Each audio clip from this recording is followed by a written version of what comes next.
Hello everyone, welcome back to the Bop Stop, where today we will be talking about Black Eyes. Ah, why? Ow. You said we were talking about Black Eyes. About Black Eyes the band, not giving Black Eyes. So anyways, Black Eyes, the band.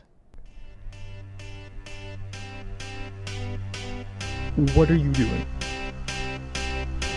I love this band. Black Eyes is a band which I would say has a very unique sound and style. They encompass many genres, and for the sake of simplicity, I'm going to refer to them mostly as a noise rock band. But I think all of these other genres also apply. They're probably here, or they might be here. Black Eyes formed in August 2001 in Washington, D.C., with members Dan Caldas, Daniel McCormick, Hugh McElroy, Jacob Long, and Mike Kanan. I don't know if I'm pronouncing any of those correctly. This band employed an odd setup with 2 drummers, 2 bassists, 1 guitarist, and 2 primary vocalists. Other instruments appear throughout their recorded work, especially horns and synthesizers. I would say the band's sound is mostly characterized by the 2 vocalists, one with this caterwauling that tends to cut through the mix on the high end, and the other with a strong and present baritone. Behind these 2 vocalists, you have this chaotic mix of percussion, distorted guitars and bass, and sometimes who knows what other instruments. I believe a slide whistle shows up at some point, so that's pretty cool. Gotta love the slide whistle. It was really, really popular in elementary school.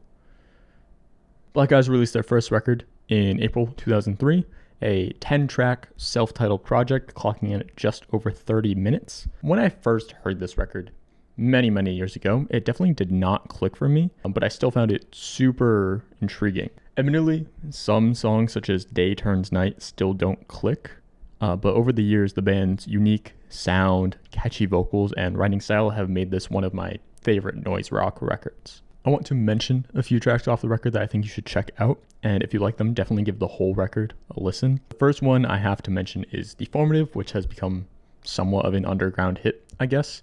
I think for some reason Spotify's algorithms just picked up on it and is recommending it to people because this one song has more popularity than like all their other songs combined. Deformative is certainly one of the most danceable tracks with this head-banging cymbal beat throughout the track. Additionally, the chorus on this song is pretty catchy and all around pretty fun and energetic track. Probably the most approachable Black Eyes track, which it's still a lot, especially to someone unfamiliar with noise rock. The next track I want to shout out is A Pack of Wolves, which has this really catchy racing riff, which permeates the track. There's this building of tension throughout the track, which releases into an explosion of noise. I really love this track. Definitely one of my favorites, even when I first heard the record.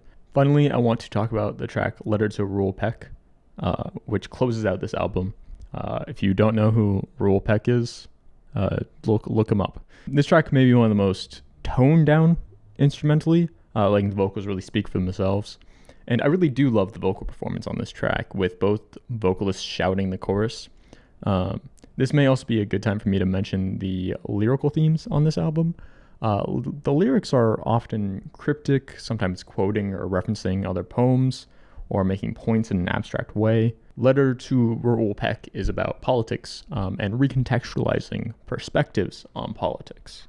Political themes appear at other points on the album, as well as discussions of rape and rape culture, homophobia, and other various topics. I think it's very easy for someone to listen to this album and not dive into the lyrics, as they are often cryptic and it's hard to even hear what the vocalists are saying most of the time. But I do think that you can definitely get more out of the album by doing so. Black Eyes released their second album, Cough, in May 2004. I was baffled when I first heard this record, and Cough remains truly one of the most out there albums I have ever heard. The album dives deeper into experimentation and noise, and with a lot of bounciness and catchiness from the first album, mostly turning into chaotic noise. This album is arguably a lot more jazz inspired in its composition, as well as a greater presence of horns, most notably the saxophone throughout the track list. Cough is definitely not an album for the faint of heart, but if you are interested in some very experimental, very noisy rock, this is certainly one of the most unique records in that field. I find it hard to describe Cough, as the album goes in so many different directions, it defies description. That being said, I also think it is better to experience this record mostly blind, so I'll let the more adventurous listeners out there explore this album at their own pace. Unlike Black Eyes' self-titled, this is not a record I would recommend to everyone, but I would still recommend it. And these two albums are all that's pretty much left of Black Eyes. The band actually broke up 2 months before the release of Cough, with the band members going their separate ways on different projects. There really wasn't a lot of info on the band at the time they were active, and there still isn't a lot today. They are at least notable enough to have a Wikipedia page, but it is pretty barren.